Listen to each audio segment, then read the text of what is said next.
Hi everyone, welcome to episode 10 woohoo, of the Being Youthful podcast.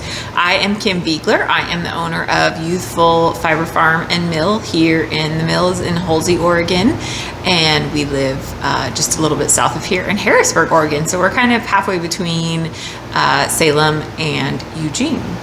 And thank you for joining us. You can find us all over the place. I have all of it in my show notes, but youthfulfiberfarm.com is our website. I am on Instagram, I'm on Facebook, and we also have a blog called beingyouthful.com that I write at fairly often. So you can find us everywhere, and all the links are in the show notes. And thank you for joining us for episode 10, for joining me in episode 10. We have had lambs since the last podcast. I turned 46, woo! And always grateful for a birthday. And then the day after that, we started getting more lambs. So it was kind of a crazy 2 weeks, and I finally am sleeping again. And I will have a farm video here in just a minute to show you kind of where everybody's at and how everybody on the farm is doing.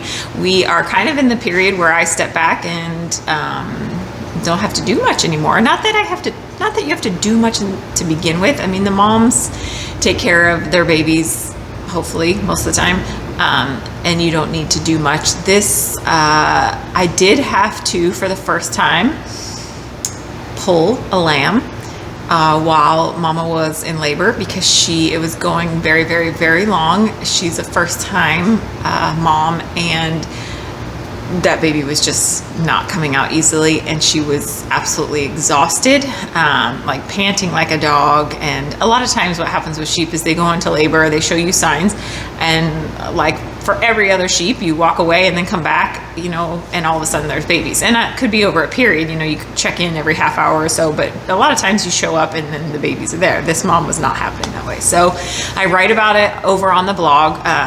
It was one of the more terrifying things I've done in my life, but I finally realized it had to be done. And so we did it. Baby was born healthy and happy, and his name is Patrick, and he is the sweetest little black sheep. And Mom's doing great. So that was an experience. And I had just had my hair cut that day in the morning, and I was wearing my new birthday earrings, and my hair was all cute. And then luckily I grabbed some hair ties on my way out the door to the barn, so I could get my hair out of the way. But I'm laughing, thinking, here I am, like all my fresh hair, my beautiful earrings, and I'm pulling a lamb out of a ewe. So there you go. Anyway, so at this point, the lambs are coming up on 2 weeks. Everybody's doing good, nursing good, moms are good. I have banded the boys. We ended up with 4 boys and 2 girls. I'm keeping them all, so I banded the boys already, which means putting basically a little, very tiny rubber band around the base of their testicles, and that is how you castrate them, as long as you do that when they're super young, within the first week. I've done it before and did not succeed very well, so this time I was much more prepared, I think. We'll see. There's one I'm a little iffy, because you can't, the little testicles will pop back up, away from the sac, and so it is easy to miss one or both of them, even given the chance. So I was pretty aware. There's one I'm a little unsure of. Worst case, we have the vet come out and fix that, which is not the end of the world. But so that's done, and also not my favorite thing to do. And now it's just kind of vaccinating over the next couple days, and then they'll get another vaccine in a month or so, and they kind of rip and roar, which they're doing anyway. So that's what's happening there. And the only other big farm thing is that I have a freaking blue jay that is eating my chicken eggs. And I caught the little mother. I have a lot of words for that blue jay. So I'm desperately trying to, I'm getting like maybe 1 egg a day, because that little trucker is getting in there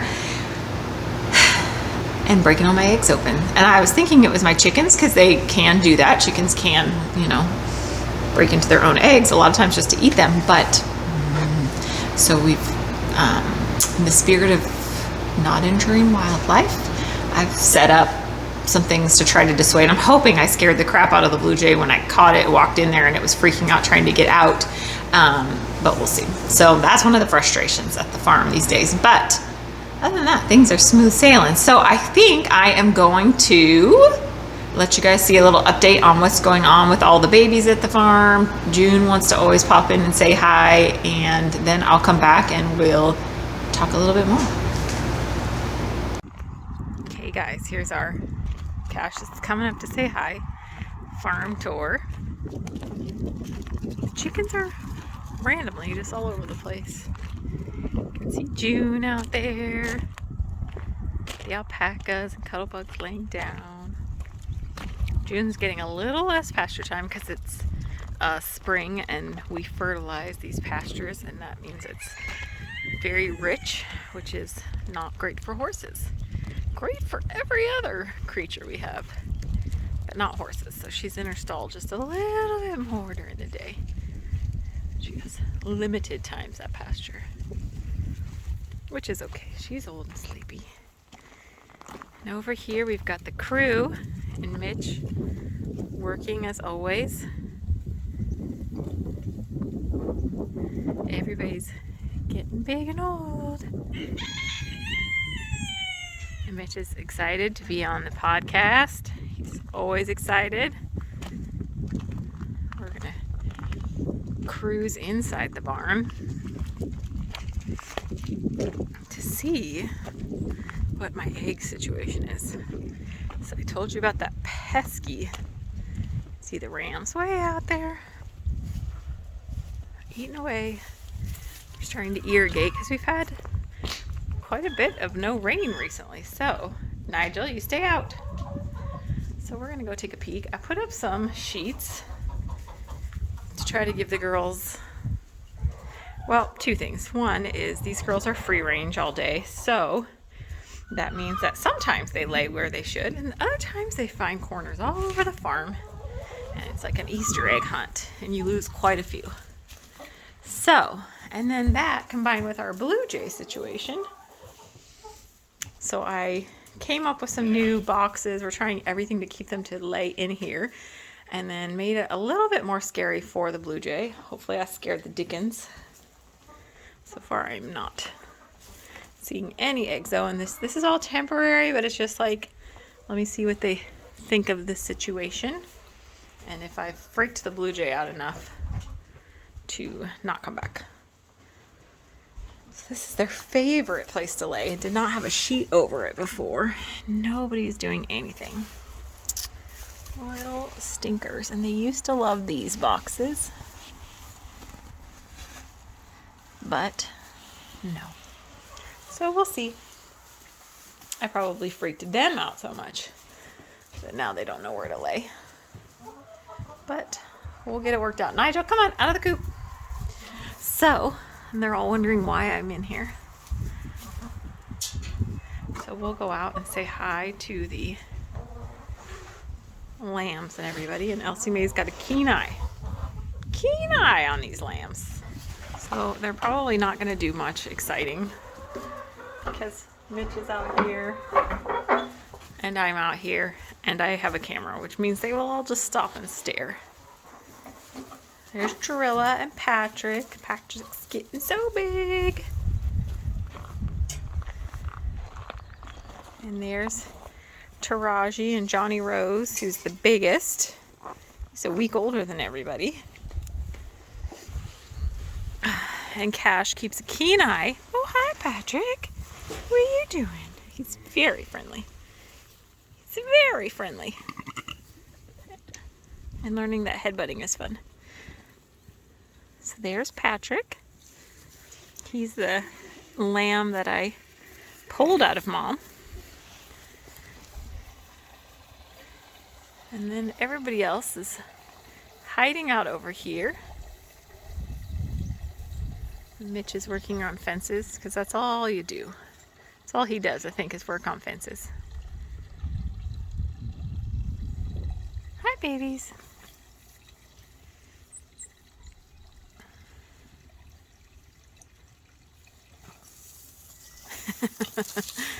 Mitch is like, why are you doing this?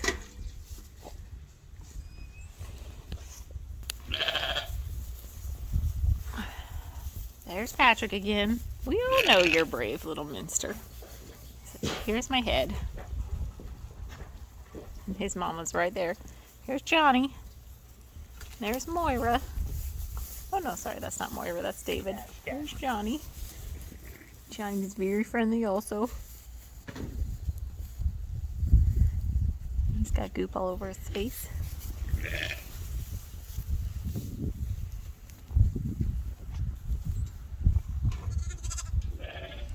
Those two babies I can barely get near because I can barely get near Mom. She doesn't want to share her babies with me. But they're adorable. That's David. Sorry.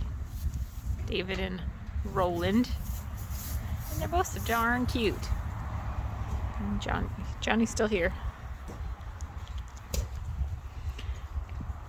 So, that's the farm today.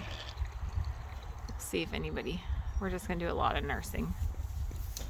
And I'll try to get a video of everybody running around if I can. We'll let Johnny take it out.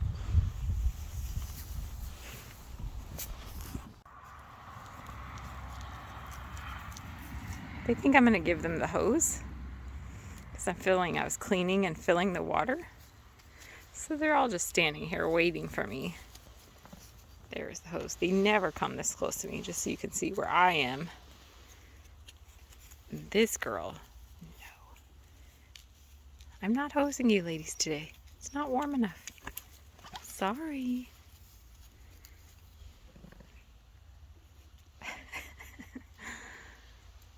And Cuddlebug's like, do not hose. I know, guys. You can see how she throws her head back like that. That's telling her, just back out of my space. Here's Alma, desperate for the hose.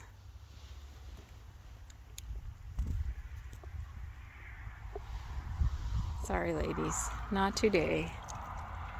Not today.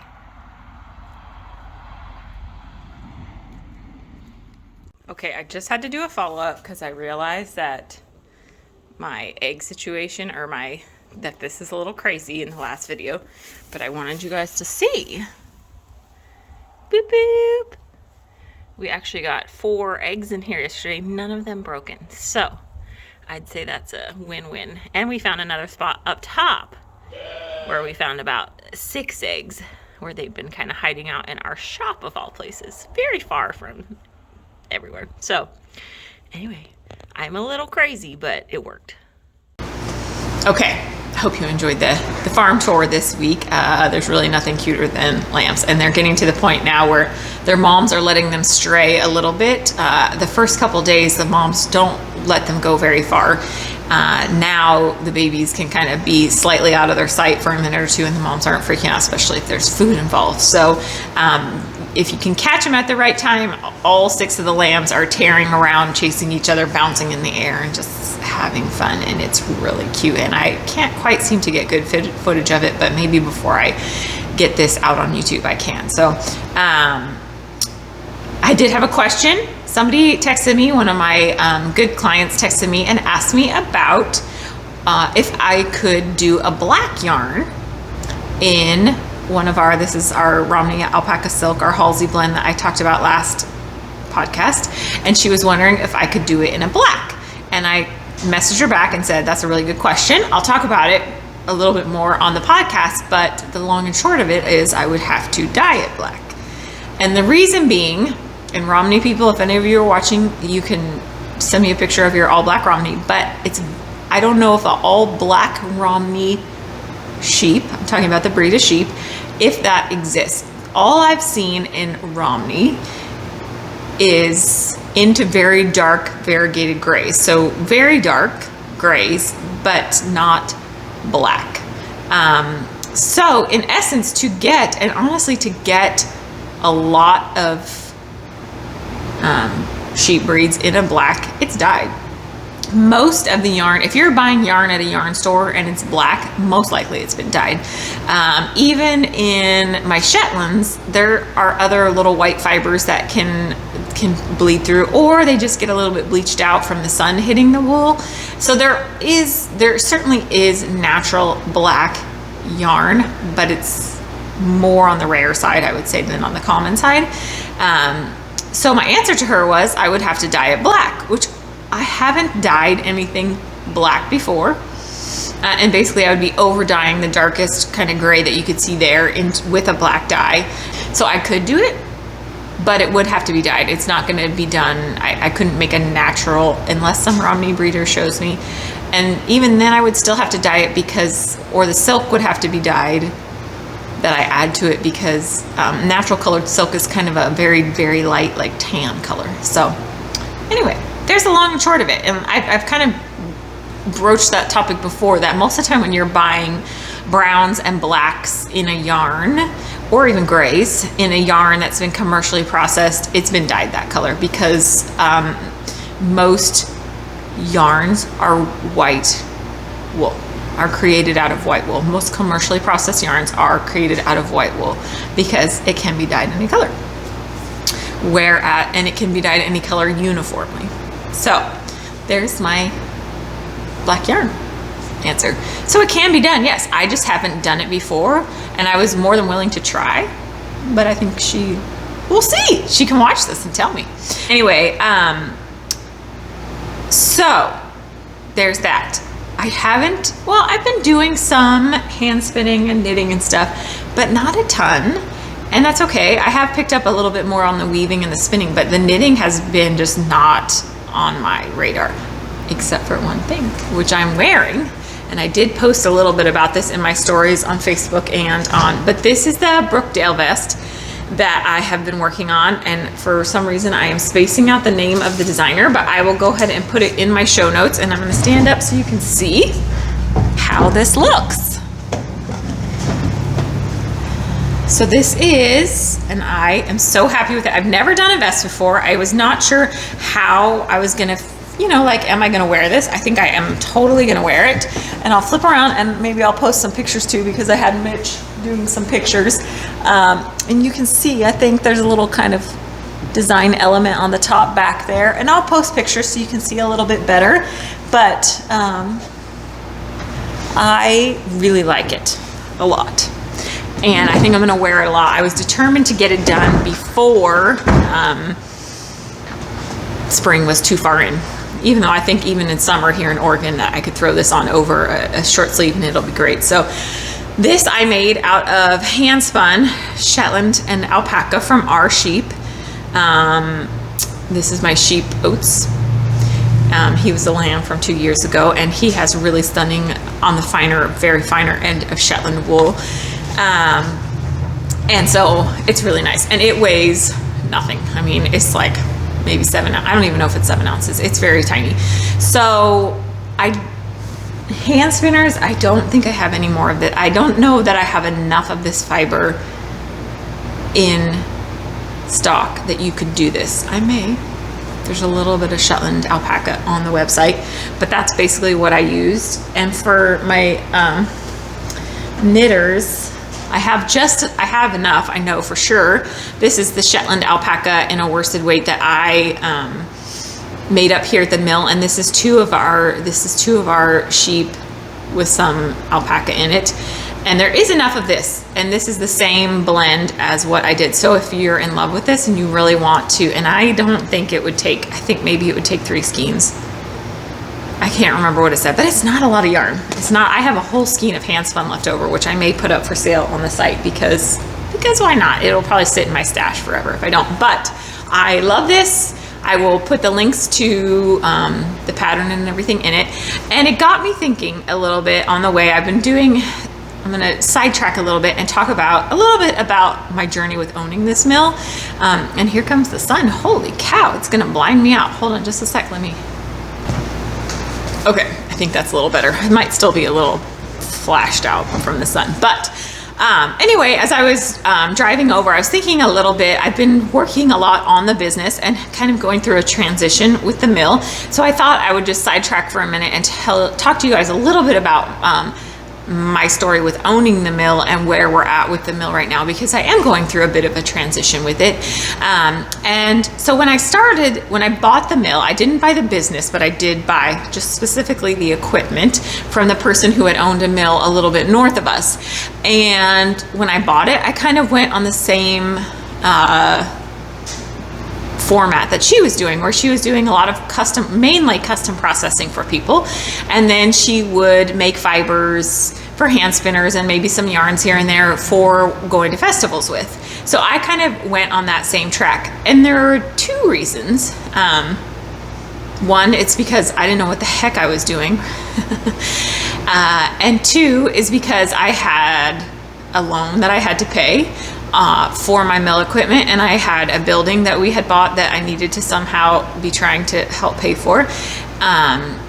And I did have, I've mentioned in the past that I had sold a business, and so I had some money to roll into this new business, but not enough to cover all the expenses that go into it. And so I went with what I thought was the safest way to go, which was custom processing, because the reality is I process something for somebody and then they pick it up and they pay for it, right? So I get paid right away. Versus making product and then having to turn around and sell it. So I'm putting out the money to source the wool and the products, and then putting the time into making it and the electricity and all the things. And then I have to sell it, right? Otherwise it's sitting and I'm not making any money. So that was not going to really work financially for the first couple of years. And I'm telling you a little bit about like why, I've been thinking a lot about why do I do this? And as the direction of the business changes, why do I want to be doing this? I'm going to tell you, there were many times over the last 4 years that I cried over why am I doing this? It's starting in this industry is hard. I'll tell you honestly, it takes a lot of capital investment to buy the equipment, to get the equipment set up, and even to buy, if you want to process your own stuff, to buy the wool. And we had some financial stuff change in our life, and it just, the first couple of years were really challenging. And there is a learning curve that is huge in owning a wool mill. It's really large, right? You're learning about the different types of fibers, how your equipment runs, when your equipment breaks, when fibers aren't running well, that you can get one breed of sheep and it can all run differently. So anyway, I've asked myself a lot of times over the years, why am I doing this? And I can see why, and I am never going to say to somebody, don't start a mill, but I would be honest with somebody about all the work that goes into it, the challenges that go into it, the fact that you're probably not going to get rich doing it, which is fine, but you definitely need to love what you are doing and realize that it's not a get rich quick sort of a business. And I do think it's why there's a lot of turnaround in people owning mills. And I can see honestly why, because it is very physical work. You're on your feet all day. And as I said, you don't have a huge profit at the end of the day. And it's easy to burn out, I think, especially if you get overwhelmed with the amount of custom processing, which is easy to do because there aren't enough people milling wool. So all of those things, just a little bit about the first couple years for me, and it's not the same for every person that owns a wool mill. This has just been my journey. And we also farm, Mitch is very busy a lot of the months of the year farming, which means that I take on a lot more at home and at our place. And so it's just been a challenge to try to find the balance and try to make it work financially and all the things. So, and we're kind of in a transition point for it for me right now. My end goal had always been to make yarn, to have Ewethful have its own yarn. And I've been transitioning over the last few months into that phase because financially it's starting to roll and work. I will still be doing custom processing on a small scale for some of the people I've been processing for already. But my dream and the way for me to stay inspired and to continue loving doing this is to create those end yarn and hand spinning products. And kind of going back to why do I do this and this sweater and how I got on this topic to begin with. For me, being able to knit this sweater out of my own animals, knowing the animal that did it, is so important to me. And the other night I was sitting in my craft room and I glanced over and I was looking at the yarn that was stacked up next to me, and it all has so much character. And it's not all my animals, it's stuff that I've processed here out of other people's wool that I have bought, but it has so much character. So I realized that over the years where I started doing what I was doing based on what the former mill owner was doing, that's not the journey that ultimately this mill is supposed to be for me. And what I love about it, and that's part of the reason I started this podcast, is sharing my journey about it, sharing what I've learned about wool, sharing how much work goes into growing wool, into shearing good wool, into selling those animals, or whatever part of the industry you're in. It is so much work. And I think it's important that people understand it, and that if people financially can support it by buying these wools and products, it's just amazing. So that's what I am doing here basically, and why I was driving into work and I was thinking about how important it is for me, and if I can share that experience with other people, if I can share the experiences that I share going to other farms, sourcing wool from people, because it is nice when I can show up and buy a lot of wool that helps shepherds. So, and then I can tell their story. I can kind of tell their wool story a bit through the yarns and fibers I finish. So that's a little bit about where I'm at, and we have made that pivot. Really, the start of the podcast was a bit of that pivot. It doesn't happen without you guys, without you supporting me, and you have been, and it is so appreciated.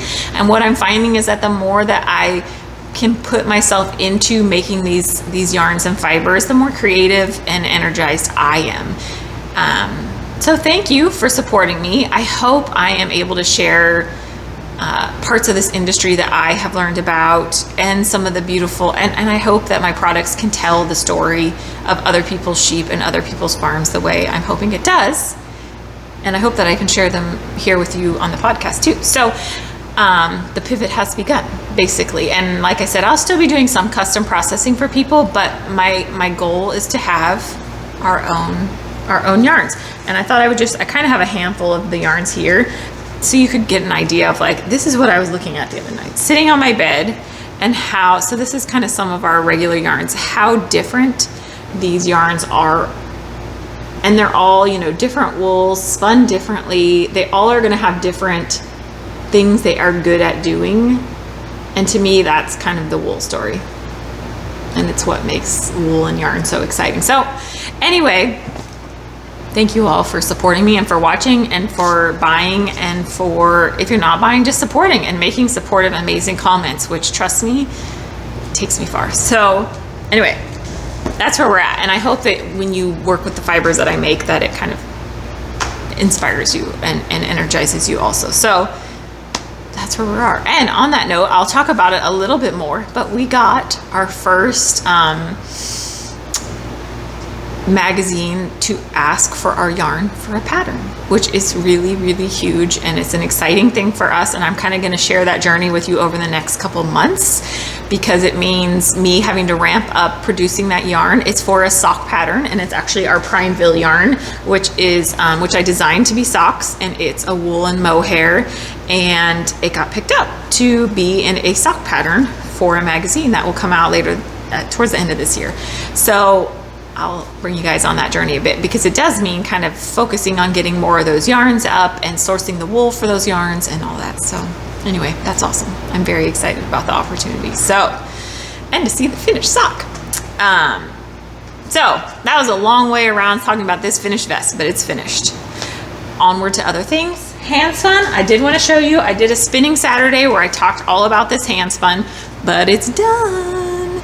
And so this is two different yarns. I did and you can go back to that spinning Saturday if you really want to see. It is fun, and I talked about plying it, but one of these I hand spun, one of the singles I hand spun, and the other one was a yarn that I had purchased that was a mohair and nylon, I believe. I plied them together and made this yarn. It's so fun. And this is like 450 yards, which I was super excited about. It's a big old chunk. And I have a lot more of both fibers, so I'm just gonna keep rolling on spinning, and it may end up on the website for sale, and it may not. I'm not sure what I would do with this. Feel free to comment and tell me what I should do with it. But it's so pretty, and it's so lovely and soft. So there's that. Weaving. I have been doing some weaving and I will post a picture here because I am doing a plaid for my first time. And I think it's a scarf, although I'll tell you, I'm starting to think, ooh, I really think I want to start making some bags with this weaving stuff, which was kind of my initial intent. And I'll post a picture here of the weaving that I'm working on. And I made the pattern, the plaid pattern up myself because I just am loving, the one thing I'm loving about weaving right now is that I'm not following a pattern. And when you knit or crochet, you're so much following pattern, like where am I on the pattern, that it's really fun to just do whatever the heck I want in the weaving. So it may not be perfect and there's some things I would change about it the next time, but I am having fun. And I wanted to, and I may not, I'll do it next time. I'll show you something next time. So that's that. That's kind of what I've been working on. Not a whole lot. Maybe this podcast will actually be shorter. I say that every time, but so I think I'm going to show you what's going on at the mill. And I've been working on Fiber Club, our monthly Fiber Club, quite a bit. So a lot of it's been kind of secret. So I've just done little pops of clips around the mill so you could see what I'm working on, and I'm just going to kind of put them together here and show you rather than one big mill tour, because the mill's actually kind of quiet in the back right now as I'm waiting for some wool to dry to do the next thing. So I'm gonna stop here, let you see what's going on in the back of the mill, and then I'll come back and wrap it up. Okay, so I was getting this fiber ready to go on the picker, and I thought, oh, this is probably a pretty fun one for you guys to watch. And everybody kind of does this different at every mill, right? But this is how I do my blending. And so I've got my dyed Romney, I've got some alpaca, which is this, and then on the very bottom level I have silk, and I layer it that way because sometimes the finer fibers are more likely to get caught up in the teeth of the picker. So I'm going to turn it on. Just watch how I do it.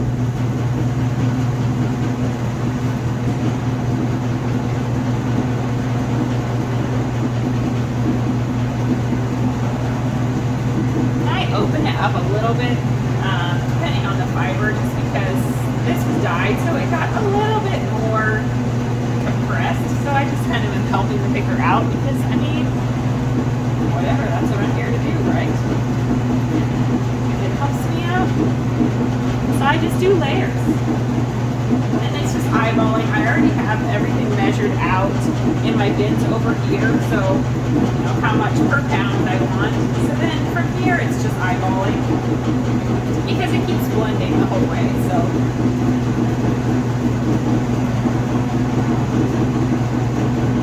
hopefully I'm not standing too much in the way. And of course silk doesn't weigh very much. I mean, a lot of silk, I should say. A lot of silk doesn't weigh much, so. And it doesn't have to be perfect. I just kind of lightly put it on. Like I said, I'm opening this glove a little bit more, just because because it's dyed and it's a little compressed on it. So that is how the picking goes. And I will grab the camera and let you guys see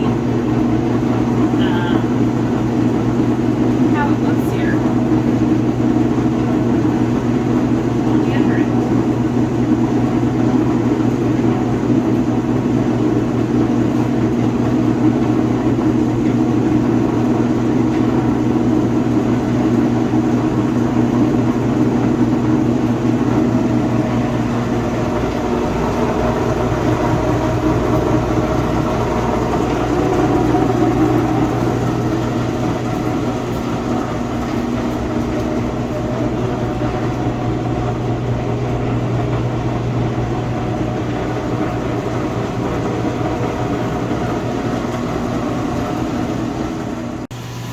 Okay guys, we're back here in the mill and I am doing this super fun. So this is our signature Halsey blend, but I'm just doing it into roving.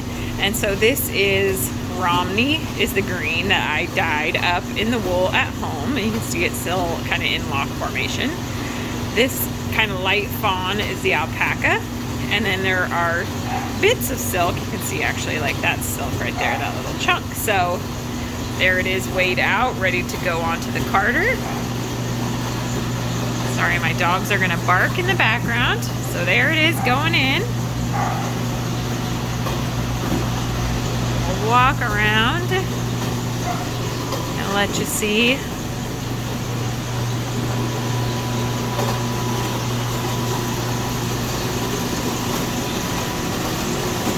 Oh my gosh, it's so fun! I'm very excited about this. I hope my fiber club loves it as much as I do.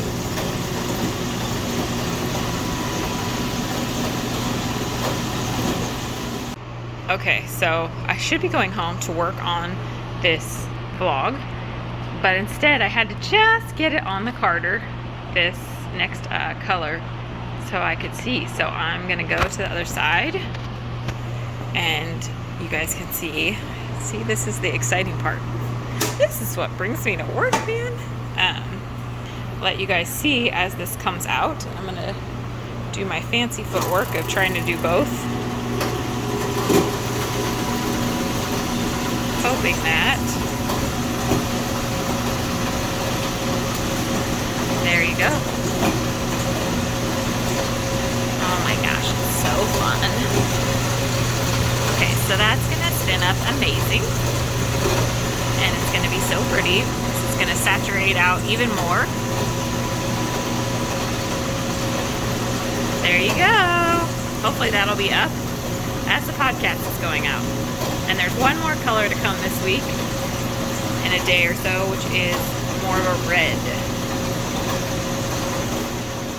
Hi guys, so this is kind of my last thing today. I'm just doing random. I've been trying to slowly get things cleaned up since, not cleaned up, but like tagged, and because it looks like festivals and stuff are going to start again. So this is some Halsey yarn that I just finished. We talked about it in the last podcast, but some of it hasn't been skeined yet, so I thought maybe you would enjoy seeing that. So I'm going to stick it down and we're going to skein some of it right here.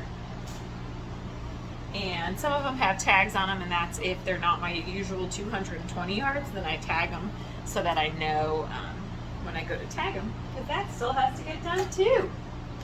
So I just pop it on here. You can see, I might turn it a little bit, see if I can get the end for you. Not really, but you can, I'm just holding it. I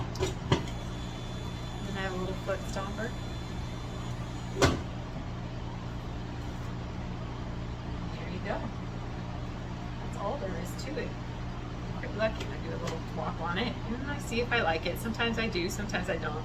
I'm going to pay attention when I do it this time so that I can, I generally kind of have a count for the yarn. So.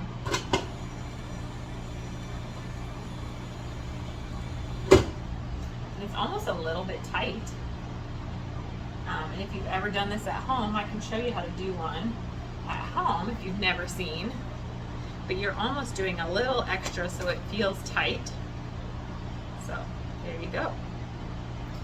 If you were doing this at home, I'll do one more on here and then I'll show you how to do it at home if you've never done it before. So I've got it, and this is just twisting, as you can see. Pop it in the middle. Yeah. Put the end through there and give it a good thwop, and it just kind of evens it out then. If I was doing this at home,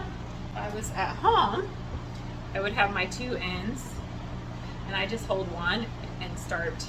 So my left hand I'm not moving at all, or however you guys are seeing it. And I'm just twisting. And then I use my chin, open up, stick that other end through. Not quite as perfect, but you get better at that too. I just don't really have to, which is nice because I'm not as good at that. But I'll do one more like that for you. And then I'll take them apart because they're just not quite as good as I like them.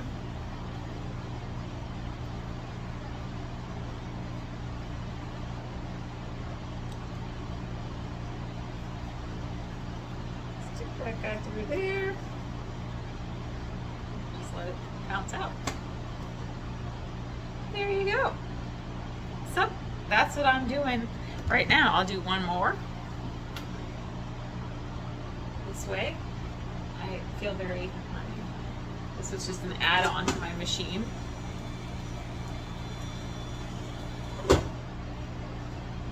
So after I finish this, then I will go and tag everything. There's a lot of work that goes into the end, and I always think I'm done. And what tends to happen is I finish yarn, and then I throw it in big bundles into a bin, and then come a show time, I'm like dealing with all of these, and like, oh, I gotta skein them all and label them. So I'm trying to get a little head start on that right now. So, cheers. Okay, hope that was fun. I have some fun stuff going on back there. I've been doing a lot of dyeing. And you can see blend, which is the Romney wool, alpaca, and silk, and I'm gonna card those out early next week, and they'll be up on the site. And if I don't have this posted before I start carding, I will sorry, my video is being weird. I will show you a little bit. Maybe I'll throw in a video of the fun. So Fiber Club, if you have not gotten your Fiber Club, pause, stop what you're doing, and wait for it to come, because everybody's is in the mail, and I'm hoping by the time this posts that everybody will have gotten it. But I'm going to show you what it is. Well, you kind of actually saw it on the carder, but this is it. So this is our that Halsey blend, and you can see the browns and the alpaca, and the green is the wool, and there's a little bit of silk, which you can't really differentiate in this, but it turned out so fun. And those vibrant colors that are in the back, I'm going to card up the same way. I'll probably use a random color alpaca, so that it still has that fun variation in it. And I didn't continue to blend this any further than right off the carder, because I loved when I spun it that it had these little brown pops throughout it. So super fun. I hope all my Fiber Club people like it. There is a little bit online, because a lot of my Fiber Club people have already gone in and grabbed up some of it before. So if you like it, grab it up. Although I did want to mention Yarn Club really quick. We have the quarterly Yarn Club. If you were thinking about joining, now is the time. The next one goes out in early June. It's different every quarter. There's different levels, so you don't have to spend very much, or you can spend more and get more yarn and more things. So that is on our website. Okay, so I think that's it. Maybe we'll be under like 40 minutes. We'll see. So thanks so much, you guys, for coming and joining me and listening to a little bit about my story. I usually don't talk tons about my story, but I just wanted to kind of share where I'm at, what I've gone through. I would love to, if people want to learn or talk more about, or have me talk more about what it's like to own a mill, the challenges, the pluses, the amazing. I absolutely, and I should follow up by saying I love what I do. I hope it shows in my products and in this podcast and in social media and everything. I feel so lucky to be doing something that I love so much.